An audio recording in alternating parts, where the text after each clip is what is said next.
Today's story was written by Reddit user Teller of Tall Tales. Vaughn stared nervously at the dark red brick path ahead of her.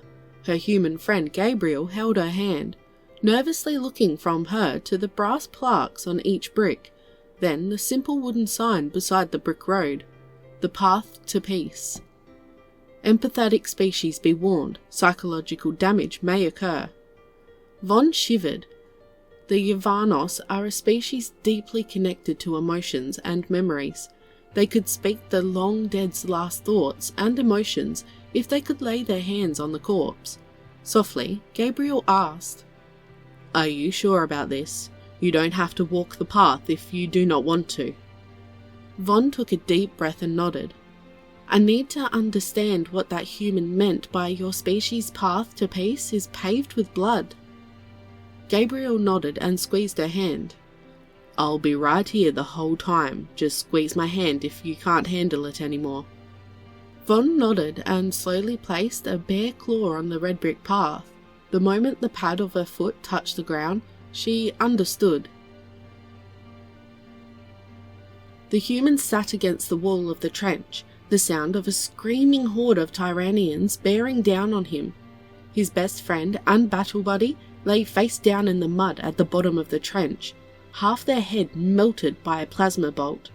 The humans slowly began singing to themselves as they turned their eyes to the azure sky, the splotches of red blood that stained the trench walls, the screaming of the Tyranian horde almost upon him. "I see skies of blue, red roses too, and I think to myself..." The horde pushed over the lip of the trench, charging for the softly singing human. The human raised the detonator with a small smile and finished his song. "What a wonderful world." Another step and the scene changed. The human surgeon yanked the GPMG's charging handle, screaming in fury and desperation at the Gecnoscians advancing on their position. He needed to buy more time for the wounded to be evacuated. The soldiers assigned to guard the medical station lay prone in the trenches in front of the surgeon, cut down in a surprise attack. The human surgeon plucked a grenade from a box by his feet, yanking the pin out before lobbing it at the advancing enemy. He heard the shuttlecraft engines whine as they spooled up, and he hazarded a glance behind him. He watched his empty medical tent be blown away by the backwash from the engines and smiled. He waved them to go on without him, even as the head nurse screamed for him to get on. The surgeon just turned his back to them, hearing the shuttle lift off as he hurriedly slapped another belt to the GPMG and racked the bolt back. The barrel began to glow orange as the surgeon let hell loose on the Gecnoscians, now swarming towards him, until a sniper's railgun projectile entered his left eye. The surgeon died with a smile on his face, purpose fulfilled. Vaughn took another step, tears dripping from her eyes and completely oblivious to Gabriel's concerned questioning. The memories laid bare before her eyes. An old human man shielded a young child with his body as Gecnoscian troops opened fire. The man felt his life ebbing away as the child ran away from the danger. A Gecnoscian officer pointed a plasma pistol down at the old man, a sneer on their face as the old man humbly accepted his fate. Vaughn began to run, her hand slipping away from Gabriel's. A human refugee ship captain and bridge crew held a corridor against a group of Tyranian-employed slavers. Blaster bolts and metallic projectiles whizzing through the air. The captain snarled as his M40 carbine spit lead and took the head off of a Larian warborn. A message coming into his earpiece. "Captain Florence, the refugees are all in the bridge. What do we do?" The captain paused, looking at the men and women who'd served him the past 20 years. They'd all gotten the message too.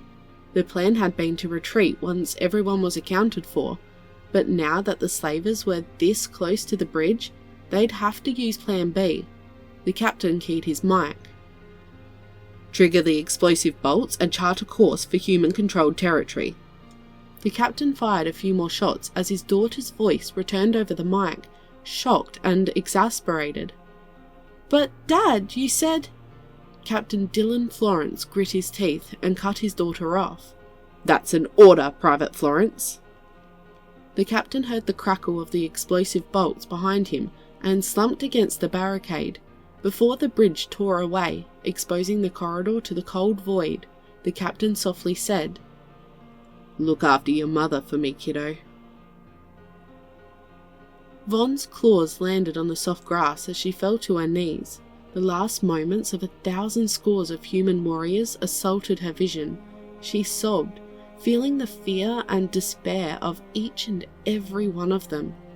Yet she couldn't help but see the macabre beauty of each scene. Each human life given was given in exchange for the lives of friend and foe, for family and for strangers. Each human life was given to extend another. Gabriel huffed and puffed as he finally caught up to Von, concernedly, kneeling next to her. "Are you okay, Von?" The feathered humanoid took a deep breath and wiped her eyes. "I will be. I understand now." Gabriel looked at her quizzically, still concerned about her health, but Von just smiled softly, tears rolling down her cheeks as she looked over at Gabriel. Humanity values peace and liberty, to the point that they give up their own lives to achieve it for their children. Von looked out at the grassy field, red poppies planted and trimmed into the shape of a massive bloodstain. Gabriel was at a loss for words, having never looked at it that way. Von took a deep breath and let it out slowly as she laid back. Gabriel slowly laid beside her, deep in thought. Then slowly he asked, "Did they ever regret giving their lives? The humans you saw?" Von shook her head, remembering the calm inner peace that swept over each human before their death. "Not a single one." Suddenly, Gabriel burst into tears, surprising Von. She looked over, but he was smiling through them as he spoke to the sky. "I hope you gave them hell, Dad. I miss you."